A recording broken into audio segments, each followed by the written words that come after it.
आज तक रेडियो सुनता है सारा जहां। भारत में जोड़ों में दर्द होना बहुत आम है। अर्थराइटिस के भी अच्छे खासे केसेस इंडिया में हैं। सरकारी आंकड़े बताते हैं कि इसका प्रेवलेंस यानी कि व्यापकता 22% से 39% है। इतने केसेस होने का ये साफ मतलब है कि भारत में इसे लेकर अवेयरनेस की कहीं ना कहीं कमी है। इसलिए जरूरी है कि इस पर बात हो, लेकिन बात बहुत ज्यादा टेक्निकल ना हो, बेसिक से बेसिक चीजों पर हम बात करें, उसे आसान भाषा में समझ सके। तो आज हेलो डॉक्टर में अर्थराइटिस को समझेंगे, इलाज भी जानेंगे। Hello doctor. हेलो डॉक्टर आज तक रेडियो की एक खास सीरीज है जिसमें हम आपकी सेहत से जुड़े टॉपिक्स पर काम की जानकारी आप तक पहुंचाते हैं स्पेशलिस्ट डॉक्टरों से बात करके। यानी अलग अलग बीमारियों पर मशहूर डॉक्टरों का ज्ञान, उनकी सलाह घर बैठे आप तक पहुंचती है हर मंगलवार सुबह आज तक रेडियो पर।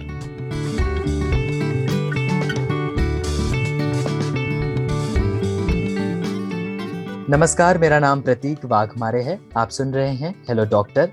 मेरी माँ 1-2 महीने से घुटनों में हो रहे दर्द की शिकायत कर रही थी। हमने हड्डी के डॉक्टर को दिखाया, फिर भी राहत नहीं मिली। हालांकि अब दर्द में कुछ कमी आई है, लेकिन वो दर्द जड़ से नहीं खत्म हुआ है।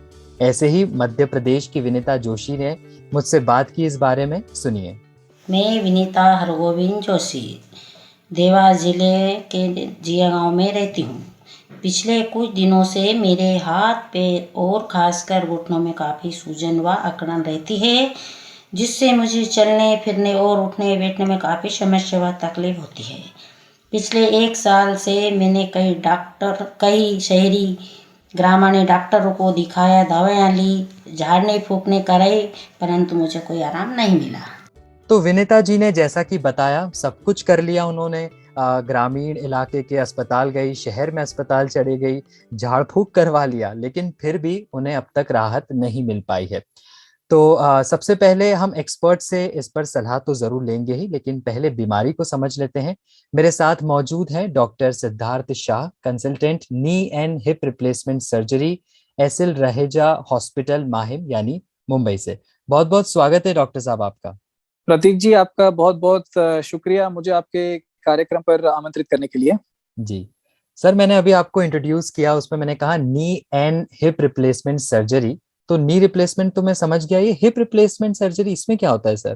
तो जैसे अगर किसी व्यक्ति का हिप जॉइंट जो है वो पूरी तरह से डैमेज हो जाता है, तो उस स्थिति में हम उनका वो जॉइंट निकाल कर एक कृत्रिम धातु का जॉइंट जो है उसमें बिठा देते हैं। तो जैसे हम सभी जानते हैं कि हिप जॉइंट एक बॉल एंड सॉकेट टाइप का जॉइंट है। तो एक गोला है जो सॉकेट के अंदर घूमता है, और जब जॉइंट डैमेज हो जाता है तो वो स्मूथली अंदर घूम नहीं सकता। तो इस स्थिति में हमको वो डैमेज वाला जॉइंट निकाल कर हम उसको एक कृत्रिम सांधा बिठाकर वही काम वापस से करा सकते हैं। ओके, मतलब एक आर्टिफिशियल वहां पर लगा दिया जाता है कुछ।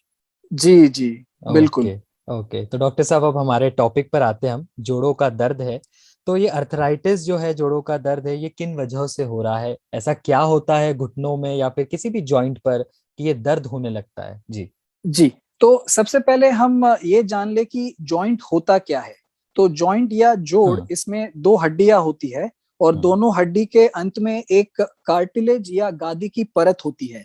ये गादी की परत होने के कारण जो हड्डी के बीच में जो मूवमेंट है वो एकदम स्मूथ हो पाती है।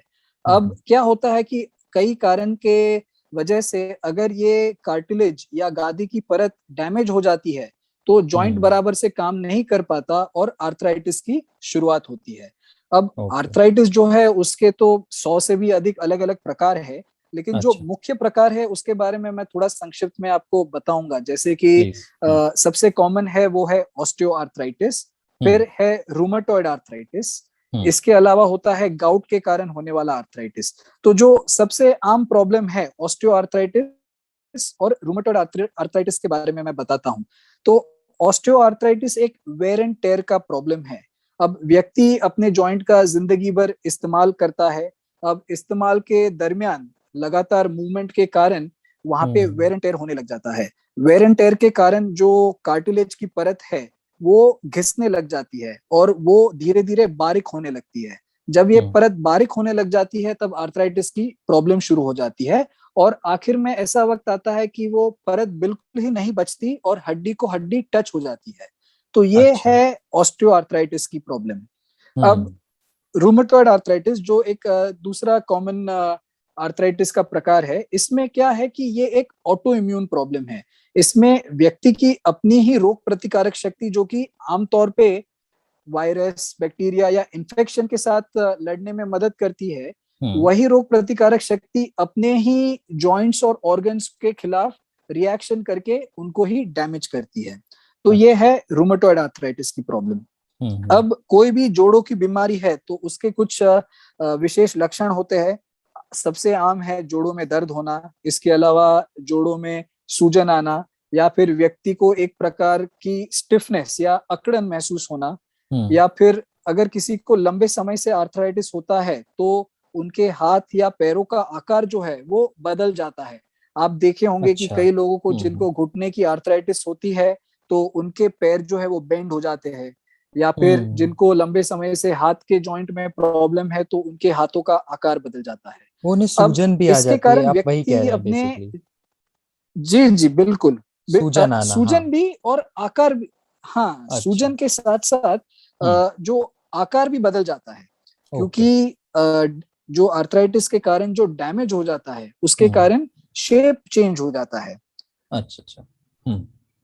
तो इसके कारण क्या होता है कि व्यक्ति अपने जॉइंट का पूरी तरह से इस्तेमाल नहीं कर पाता, और कई लोग बताते हैं कि उनकी जो शारीरिक गतिविधि है वो पहले से कम हो गई। जैसे लोग कहेंगे कि घुटने की प्रॉब्लम के कारण जो लोग पहले 1 घंटा चल पाते थे, तो अब वो 10-15 मिनट भी चलने के बाद उनको इतना दर्द हो जाता है कि उनको रुकना पड़ता है।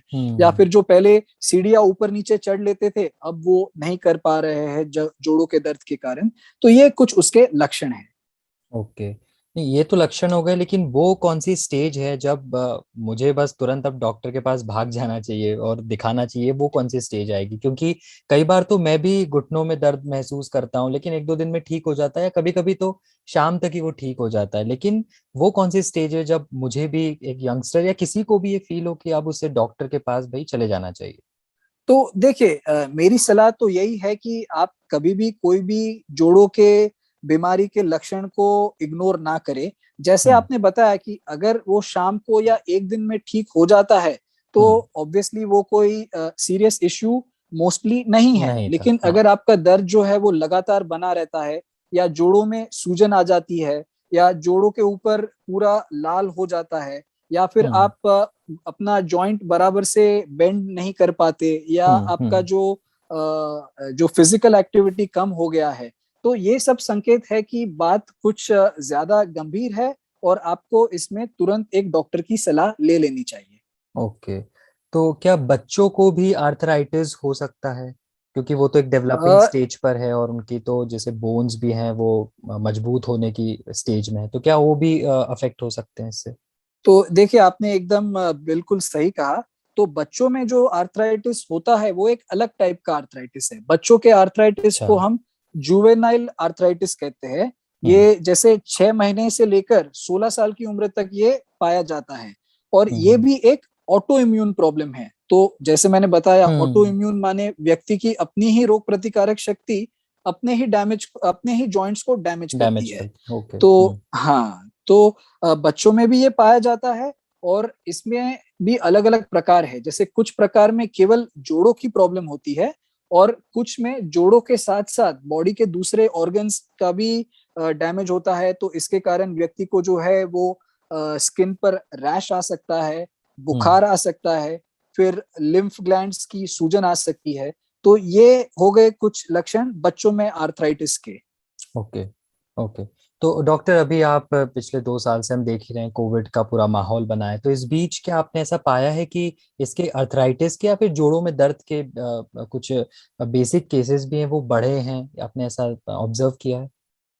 जी, ये बात सही है कि कोविड महामारी के समय में जॉइंट के प्रॉब्लम्स जो है बढ़ गए हैं। लेकिन मैं एक बात यहाँ पे क्लैरिफाई करना चाहूंगा कि कोरोना वायरस जो है वो जॉइंट को डैमेज नहीं करता है। कोरोना वायरस के कारण प्रॉब्लम जो है वो 2 तरीके से हो सकती है। पहले तो जब व्यक्ति को कोरोना वायरस का इन्फेक्शन होता है तो उसके कारण मसल पेन होता है। तो हकीकत में ये जो है वो मसल पेन है, और कई बार वो लोगों को वो डिफरेंशिएट नहीं हो पाता कि क्या ये जोड़ों की प्रॉब्लम है या मसल की प्रॉब्लम है। दूसरी बात ये है कि जिनको पहले से आर्थराइटिस है, उनमें मसल पेन होने के कारण उनके आर्थराइटिस के सिम्टम्स जो है वो पहले से थोड़ा बढ़ सकते हैं। तो ये हो गया कोरोना वायरस इन्फेक्शन के कारण। अब एक दूसरी एक जरा विशेष प्रॉब्लम जो हमारी नजर में अभी रिसेंटली आ रही है, वो है हिप जॉइंट की आर्थराइटिस के प्रॉब्लम। और इसका कारण ये है कि कोरोना वायरस इन्फेक्शन की जब ट्रीटमेंट होती है तो काफी पेशेंट को स्टीरॉयड की दवाइयां दी जाती है। तो ये जो स्टीरॉयड की दवाइयां है, उससे एक प्रॉब्लम जिसको हम एवास्कुलर नेक्रोसिस कहते हैं या फिर आम भाषा में बोन डेथ कहते हैं, वो बढ़ रही है।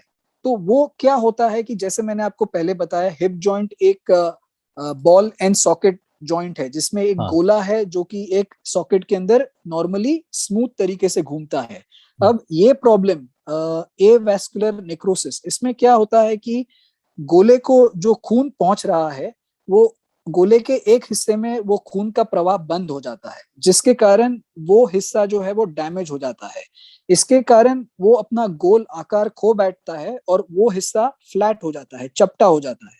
तो आप सोच सकते हैं कि जब गोला जो है उसका आकार बदल गया तो वो सॉकेट के अंदर स्मूथली तो चल नहीं पाएगा।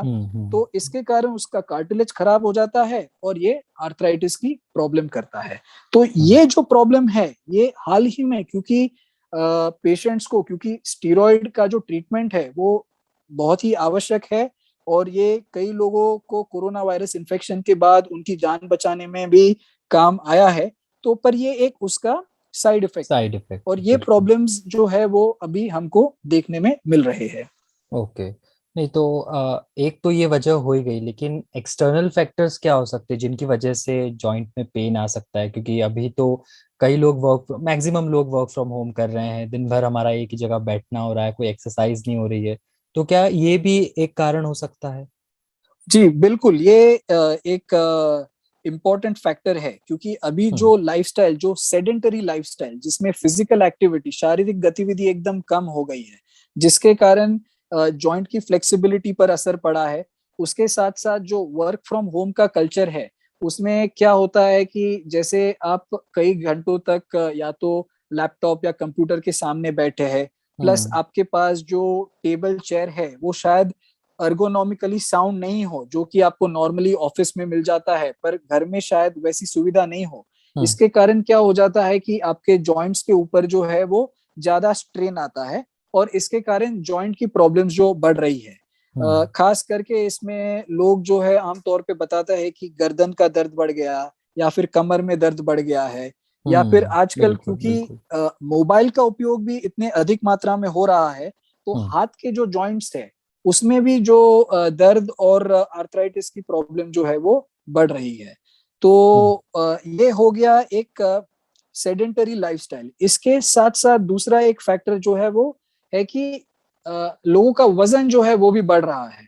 तो वजन बढ़ने के कारण भी जो जॉइंट्स के ऊपर लोड है वो बढ़ रहा है, और इससे भी आर्थराइटिस की प्रॉब्लम जो है वो बढ़ रही है। हाँ, मैं ये पूछने ही वाला था कि क्या मोटापा भी एक बड़ा कारण है? तो यानी कि जो ओबेसिटी या फिर मोटापे से जूझ रहे हैं, तो उन्हें तो ये शायद आए दिन समस्या होती होगी। जी बिल्कुल। इसमें देखिए, मोटापा जो है वो दो तरीके से आपको नुकसान करता है आपके जॉइंट्स पर। पहला तो जो मैंने आपको उसका फिजिकल इफेक्ट बताया। अब बॉडी का हर एक जॉइंट है, उसकी एक कैपेसिटी है, उससे अधिक अगर उस पे लोड आएगा तो फिर वो जल्दी से खराब हो जाएगा। तो मोटापे में क्योंकि वजन ज्यादा है, तो वो अधिक वजन जब जॉइंट पे पड़ेगा तो फिर वो जल्दी से खराब हो जाएगा। इसके साथ साथ एक केमिकल कॉज भी है। तो अब जैसे मोटापे में चर्बी की मात्रा बढ़ गई है, तो चर्बी के अंदर कुछ ऐसे रसायन तैयार होते हैं जिसको हम साइटोकाइंस कहते हैं। ये जाके जॉइंट के कार्टिलेज को डैमेज करते हैं, तो इससे भी जॉइंट की प्रॉब्लम्स जो बढ़ जाती है। तो एक तो फिजिकल कॉज भी है मोटापे के कारण, प्लस एक केमिकल कॉज भी है जिससे ये डैमेज बढ़ जाता है। अब मैं अपने लिसनर्स के लिए एक थोड़ा इंटरेस्टिंग पॉइंट बताना चाहूंगा कि ये जब हम बात करते हैं कि वजन अधिक होने के कारण जॉइंट पे कैसा इफेक्ट आता है, तो मैं आपको बता दूं कि हम एक मिसाल के तौर पे, क्योंकि घुटने की प्रॉब्लम इतनी कॉमन है, तो अगर व्यक्ति का वजन मिसाल के तौर पे 1 किलो अधिक है, तो चलते समय घुटने के ऊपर कम से कम 1.5 से 3 गुना ज्यादा लोड आता है। वैसे ही अगर व्यक्ति सीढ़ी चढ़ उतर रहा है तो घुटने के ऊपर वो 3 से 5 गुना लोड बढ़ जाता है। और वही व्यक्ति अगर जमीन पे बैठता है, पालती मार के बैठता है, तो यही अधिक वजन 5 से 7 गुना हो जाता है। तो आप देखते हैं कि छोटा ही एक्स्ट्रा वजन कितने कई गुना ज्यादा आपके घुटने के ऊपर लोड जो है वो बढ़ा देता है, जिससे डैमेज का रिस्क जो है वो बढ़ जाता है। ओके। अभी आप कह रहे थे कि कुछ रासायनिक भी होता है जिसकी वजह से होता है, तो उससे मुझे ध्यान आया यूरिक एसिड के बारे में। तो क्या इसका भी कुछ रोल है यूरिक एसिड का, कि अगर वो? बिल्कुल। तो हाँ। हम्म। जैसे काफी लोग जानते होंगे कि यूरिक एसिड क्या होता है कि व्यक्ति जो प्रोटीन का सेवन करता है, तो वो प्रोटीन जब बॉडी में डाइजेस्ट होता है, तो वो डाइजेशन की प्रक्रिया में एक उसका बाई प्रोडक्ट है जो यूरिक एसिड है। अब यूरिक एसिड कुछ मात्रा में ब्लड में रहे तो उससे कोई नुकसान नहीं है, लेकिन जब वो मात्रा से अधिक हो जाता है, तो वो अधिक यूरिक एसिड जाके जॉइंट में जमा हो जाएगा या फिर बॉडी के दूसरे ऑर्गन्स में जमा हो जाएगा। जब ये जॉइंट में जमा हो जाता है तो अंदर वो इन्फ्लेमेशन या सूजन तैयार करता है, जिसके कारण कार्टिलेज डैमेज शुरू हो जाता है और आर्थराइटिस की प्रक्रिया शुरू हो जाती है। तो यूरिक एसिड को भी नियंत्रण में रखना जरूरी है, नहीं तो इससे आर्थराइटिस की प्रॉब्लम हो सकती है। तो कैसे कैसे हम नियंत्रण में रख सकते हैं यूरिक एसिड को? जी, तो जो सबसे आम कारण है यूरिक एसिड बढ़ने के लिए, तो एक है कि जो व्यक्ति रेड मीट का सेवन अधिक मात्रा में कर रहे हैं, या फिर जो लोग शराब का सेवन, खास करके जो बियर होती है, बियर का सेवन अधिक मात्रा में होने के कारण यूरिक एसिड बढ़ जाता है। तो इससे तो व्यक्ति को जो है इन चीजों का सेवन, शराब का सेवन तो हर प्रकार के आर्थराइटिस के लिए वो नुकसान ही करता है, तो शराब का सेवन व्यक्ति को कम या फिर बिल्कुल ही अवॉइड करना चाहिए। उसी प्रकार रेड मीट का सेवन भी अवॉइड करने से आप गाउट के प्रॉब्लम को जो है वो गाउट के प्रॉब्लम से बच सकते हैं। ओके। तो डॉक्टर कोई इसमें घरेलू टाइप नुस्खा नहीं है कि, क्योंकि यूरिक एसिड अगर पेट में जा रहा है तो एसिड को तोड़ने के लिए ऑब्वियसली बेस का इस्तेमाल होता है, तो कुछ ऐसा है कि हम तुरंत उससे कुछ राहत पा सकते हैं? जब भी हम खाना खा रहे हैं उसके बाद अगर हम कुछ रूटीन ऐसा कुछ तय कर ले कि हम ऐसा करेंगे तो यूरिक एसिड की जो मात्रा है वो कम होगी? नहीं, देखिए प्रतीक जी, ऐसी तो ऐसा कोई नुस्खा है नहीं। इसको तो जैसे ये केस में prevention is the best way. अगर आपको मालूम है कि आपके बॉडी में गाउट का प्रॉब्लम, जो कि यूरिक एसिड की मात्रा बढ़ने के कारण हो रहा है, अगर आपके केस में गाउट का रिस्क ज्यादा है, तो आपको उन चीजों का सेवन जिससे ये हो सकता है वो कम कर देना चाहिए। ओके, ठीक है डॉक्टर। तो अर्थराइटिस को लेकर अब हम इलाज पर बात करेंगे। तो क्या क्या इलाज उपलब्ध है भारत में, और किस तरीके से होता है ये डायग्नोसिस भी इसका? जी जी, तो देखिए, सबसे पहले तो हमको ये समझना है कि आर्थराइटिस का जो इलाज है वो दो चीजों पर निर्भर करता है। एक तो कि आपके आर्थराइटिस का कारण क्या है। जैसे मैंने आपको बताया कि अलग अलग प्रकार के आर्थराइटिस है, osteo arthritis, rheumatoid arthritis, gout के कारण होने वाला आर्थराइटिस, तो सबके इलाज थोड़े थोड़े अलग है। दूसरा है कि आर्थराइटिस के कारण आपके शरीर का कौन सा जॉइंट जो है वो डैमेज हुआ है, तो उसका ट्रीटमेंट उस मुताबिक चेंज होगा। तो इसके बारे में मैं आपको थोड़ा संक्षिप्त में बताता हूँ। और फिर आपने जो बात कही डायग्नोसिस की, तो देखिए, डायग्नोसिस का जो प्रोसेस है, तो सबसे पहले तो आप डॉक्टर के पास जाएंगे, डॉक्टर आपका एग्जामिनेशन करेंगे और फिर उनको पता चलेगा कि क्या ये जॉइंट बराबर से काम कर रहा है या नहीं कर रहा है। इसके बाद डॉक्टर आपको कुछ टेस्ट, जैसे कि एक्सरे होता है, फिर कुछ ब्लड के टेस्ट होते हैं, और कभी कभी स्पेशल टेस्ट जैसे एमआरआई, ये आपको एडवाइस करेंगे, और इन सब चीजों के आधार पे जो आपका डायग्नोसिस है वो तैयार होता है। और एक बार डायग्नोसिस से हमें पता चल गया कि आपके आर्थराइटिस का कारण क्या है, फिर उसकी ट्रीटमेंट होती है। तो जो ऑस्टियो आर्थराइटिस है, जो वेयर एंड टेयर का आर्थराइटिस है, तो वेर एंड टेयर का आर्थराइटिस अगर किसी को होता है तो सबसे पहले मैं सलाह देता हूं कि आप लाइफस्टाइल मॉडिफिकेशन करें। तो इसमें आप अपने वजन को नियंत्रण में रखें, आप अपने डायबिटीज को नियंत्रण में रखें।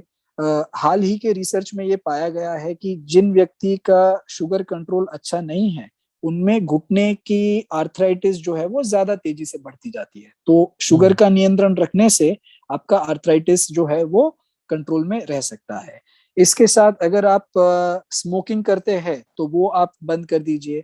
फिर आप शराब का सेवन करते हैं तो वो आप बंद कर दीजिए। इसके साथ साथ आप हेल्दी फिजिकल एक्टिविटी जैसे कि वॉकिंग हो गया या फिर साइकिलिंग है या स्विमिंग है, ये आप रेगुलरली करें। तो रेगुलरली माने आपको दिन में आधे से पौने घंटे के लिए करना है और हफ्ते में 3 से 4 बार करना है। इससे आपके जो मसल्स है उसकी मजबूती बनी रहेगी और आपके जॉइंट की फ्लेक्सिबिलिटी जो है वो बनी रहेगी। इसके साथ साथ आपको आपके डॉक्टर फिजियोथेरेपी भी एडवाइस कर सकते हैं। तो फिजियोथेरेपी में क्या होता है कि आपके जो मसल्स है उसको मजबूत बनाने पर फोकस किया जाता है। अगर आपके मसल स्ट्रांग होंगे तो जो घुटने में आपको आर्थराइटिस या जो जॉइंट में आपको आर्थराइटिस है उसका लोड ज्यादा अच्छी तरह से रीडिस्ट्रीब्यूट होगा, जिससे आपके सिम्टम्स कंट्रोल में आ जाएंगे। उसके साथ साथ हम जानते हैं कि जॉइंट्स में एक चिकना पदार्थ होता है जो कि ल्यूब्रिकेशन का काम करता है।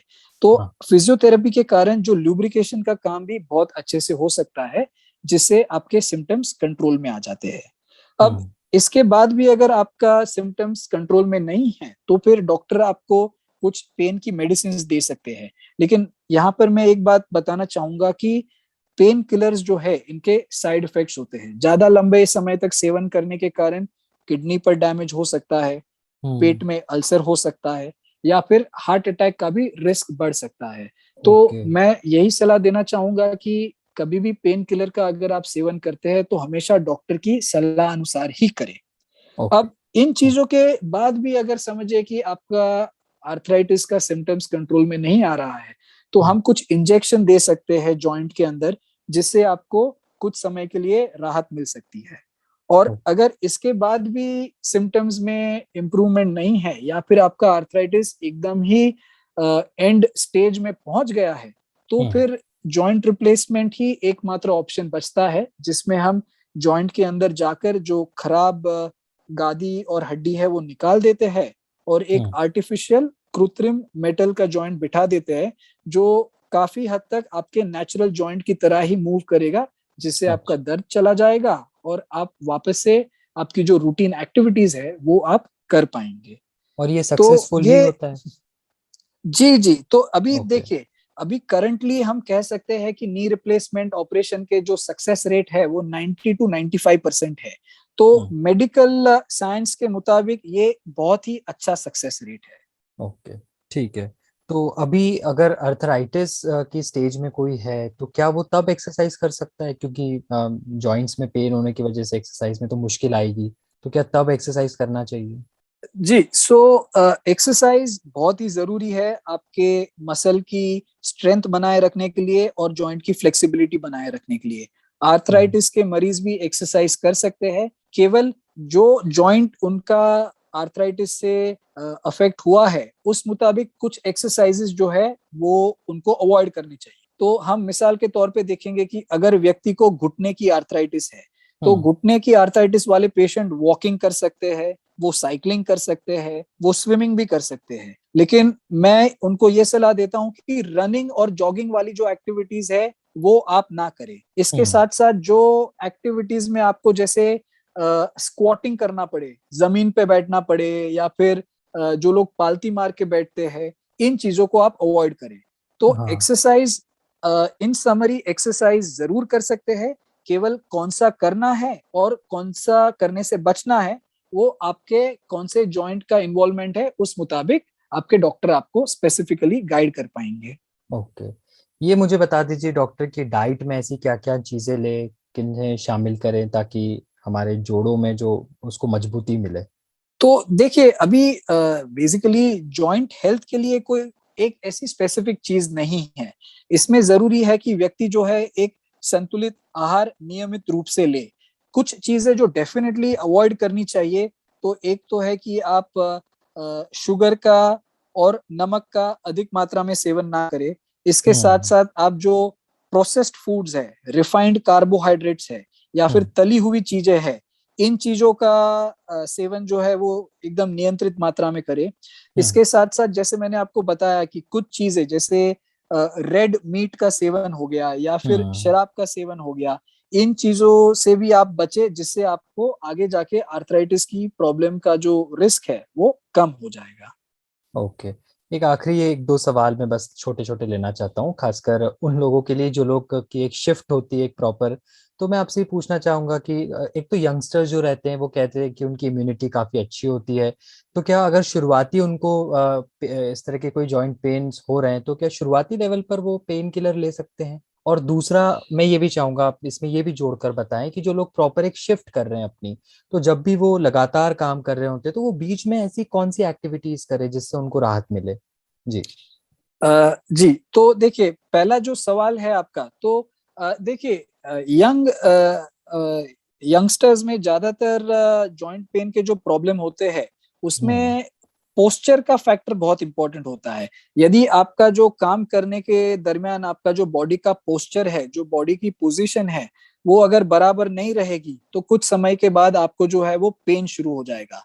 तो हम्म ज्यादातर केसेस में मैंने मेरे एक्सपीरियंस में देखा है कि अगर व्यक्ति अपने पोस्चर में सुधार लाता है तो फिर उनको पेन जो है वो कंट्रोल में आ जाता है और पेन किलर मेडिसिन की जरूरत जो है वो एकदम ना के बराबर होती है। हाँ, कई बार हम्म अगर बहुत ही ज्यादा दर्द हो रहा है तो एक छोटे समय के लिए वो पेन किलर मेडिसिन का कोर्स जरूर कर सकते हैं, लेकिन अपने बॉडी के पोस्चर को सुधारने से उनका दर्द जो है वो नियंत्रण में आ जाता है। तो ठीक एक है। तो आप बॉडी का हम्म पोस्चर सुधारे, इसके साथ साथ आपके जो मसल्स है उसकी हम्म स्ट्रेंथ को आपको बढ़ाना है। तो जिसके लिए जैसे मैंने आपको बताया कि नियमित रूप से एक्सरसाइज करने से आपके मसल्स जब स्ट्रांग रहेंगे तो आपके जॉइंट पर जो स्ट्रेन आ रहा है वो काफी हद तक कम हो जाएगा, जिससे आपको जॉइंट की प्रॉब्लम नहीं हो पाएगी। अब ठीक। आप जो दूसरा सवाल था कि जो शिफ्ट में काम करते हैं हम्म वो लोग क्या कर सकते हैं, हम्म तो देखिए सबसे पहले तो मैं आपको ये सलाह दूंगा कि अगर आपका डेस्क जॉब है तो आप हम्म इस बात का ध्यान रखिए कि आपका जो टेबल और चेयर है वो आपके लिए कंफर्टेबल है। तो कुछ हम्म चीजें होती है जैसे आपकी जो चेयर है उसमें अच्छा आपको बैक सपोर्ट होना चाहिए। उसके हम्म साथ साथ आपका चेयर का जो हाइट है वो बराबर होना चाहिए, ताकि आपके जो हिप जॉइंट और नी जॉइंट जो है वो ऑलमोस्ट 90 टू 100 डिग्री वाले पोजीशन में हो। अगर वो ज्यादा बेंड रहेंगे तो उसके ऊपर स्ट्रेन ज्यादा आ जाएगा, जिससे आपकी प्रॉब्लम बढ़ सकती है। फिर आपका जैसे स्क्रीन जो है, कंप्यूटर का स्क्रीन, लैपटॉप का स्क्रीन, वो हाइट इस तरह से होना चाहिए कि वो आपके आई लेवल पे हो। ज्यादातर क्या होता है कि लैपटॉप का स्क्रीन काफी लो रहता है तो व्यक्ति अपनी गर्दन को बहुत झुकाकर काम करते हैं, जिसके कारण उनको गर्दन की प्रॉब्लम होती है। हम्म वैसे ही आपका जो कीबोर्ड है या आपका माउस है उसका पोजीशन वैसा होना चाहिए कि आपके जो हाथ के जॉइंट्स है उस पे ज्यादा तनाव ना आए। हम्म इसके बाद आप कभी भी बहुत लंबे समय तक एक ही पोजीशन में बैठ के काम ना करें। अगर आपको पॉसिबल है तो हर 1 से 2 घंटे में आप एक ब्रेक लीजिए, थोड़ा खड़ा होकर हो सकता है तो थोड़ा जस्ट टहल लीजिए या हम्म फिर बॉडी को थोड़ा स्ट्रेच करिए, जिसके कारण एक ही पोजीशन में आपकी बॉडी ना रहे। तो इन सब चीजों को करने से आपको जॉइंट की प्रॉब्लम्स जो है वो आप अवॉइड कर पाएंगे। हाँ, मतलब बहुत ही बेसिक सी चीजें हैं, बस हमें चाहिए कि हम उस वक्त एफर्ट करें और वो चीजें करें। तो आखिर में हम्म। बस ये मैं जानना चाह रहा हूँ डॉक्टर साहब, जो विनीता जोशी पूछ रही थी कि मैंने हर जगह दिखा लिया, सब कुछ कर लिया, लेकिन अभी भी जो है राहत नहीं मिल रही है, तो आप उन्हें एक शुरुआती, अब वो क्या करें, ऐसा अगला स्टेप वो क्या उठाए, इससे लेकर आप कुछ सलाह दें जी। अच्छा, तो देखिए विनीता जी, जैसे आपके केस की जो स्पेसिफिक डिटेल्स है उसके बारे में तो मुझे जानकारी नहीं है, लेकिन सबसे पहले तो मैं आपको ये कहूंगा कि आप बिल्कुल निराश ना हो, क्योंकि हाल के जो मेडिकल साइंस जितना एडवांस हो चुका है तो हर जॉइंट प्रॉब्लम की सॉल्यूशन है, जिससे आपके जो दर्द और आपकी जो प्रॉब्लम है उसको हम नियंत्रण में ला सकते हैं। अगर आपका जो आर्थराइटिस है वो काफी हद तक बढ़ चुका है जैसा मुझे लग रहा है, क्योंकि आपने कहा है कि आपने काफी सारी चीजें ऑलरेडी आप कर चुके हैं, उसके बावजूद भी आपको राहत नहीं मिली है, तो अब हो सकता है कि आपके केस में कुछ इंटरवेंशन जैसे कि कुछ इंजेक्शन देने की जरूरत पड़ सकती है जिसके कारण आपको राहत मिल सकती है, या फिर कुछ ऑपरेशन जैसे कि जॉइंट रिप्लेसमेंट का ऑपरेशन है जिसमें आपका अगर जॉइंट काफी हद तक डैमेज हो चुका है तो उसको हम चेंज करके अंदर एक आर्टिफिशियल जॉइंट बिठाकर आप वापस से अपना जो आपकी जो गतिविधियां है, जो फिजिकल एक्टिविटी है, वो वापस से शुरू कर पाएंगे और आपका दर्द जो है वो पूरी तरह से चला जाएगा। ओके, तो फिर भी मैं डॉक्टर साहब की ये बात दोबारा दोहराना चाहता हूँ कि डॉक्टर ने ये प्रोफाइल पूरी तरीके से नहीं देखी है।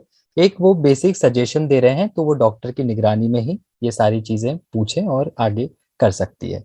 तो बहुत बहुत शुक्रिया डॉक्टर सिद्धार्थ आपका आज तक रेडियो के साथ जुड़ने के लिए। आपने सिलसिलेवार तरीके से डिटेल में और आसान भाषा में हमें बहुत सारी चीजें समझा दी है। और मैं तो कहूंगा कि आप लोगों को हमारे लिसनर्स को एक डायरी बना लेनी चाहिए, चीजें नोट कर लेनी चाहिए और उसे फॉलो भी करना चाहिए ताकि आपकी जो समस्या है उसका निवारण आपको मिल जाए। बहुत बहुत शुक्रिया, thank you so much sir. शुक्रिया मुझे आमंत्रित करने के लिए। जी, तो अगर इससे जुड़ा कोई भी सवाल आपके मन में अभी भी उठ रहा हो तो आप जरूर हमें ईमेल कर सकते हैं radio@aajtak.com पर। इसके अलावा आप हेलो डॉक्टर को सुन सकते हैं गूगल पॉडकास्ट, एप्पल पॉडकास्ट, जियो सावन, स्पॉटिफाई, गाना, पॉकेट कास्ट जैसे तमाम पॉडकास्टिंग प्लेटफॉर्म्स पर। मेरा नाम प्रतीक वाघमारे है। अब मुझे दीजिए इजाजत। सुनते रहिए आज तक रेडियो। नमस्कार। अपार हर्ष के साथ सभी सुनने वालों को सूचित किया जाता है कि वॉइस नोट में आवाज में अपना रिएक्शन भेजना चाहते हैं और वो आसान भी है, बस बटन दबाइए भेजिए। तो नंबर है, लिख लीजिए कि 99-533-233-03। जो लोग दूरदर्शन के अभ्यस्त हैं उनके लिए मैं पढ़ दूं इसको, 99-533-233-03। गुमशुदा तलाश के लेकिन ठीक है, इसमें मतलब 3 ताल का जो नंबर आपने बताया है उसमें 5 बार 3 आया है, तो याद तो बाकी 5 ही करने हैं। हाँ तीन की भरमार है इसमें। हाँ, 3 साल में 3 की भरमार होनी भी चाहिए।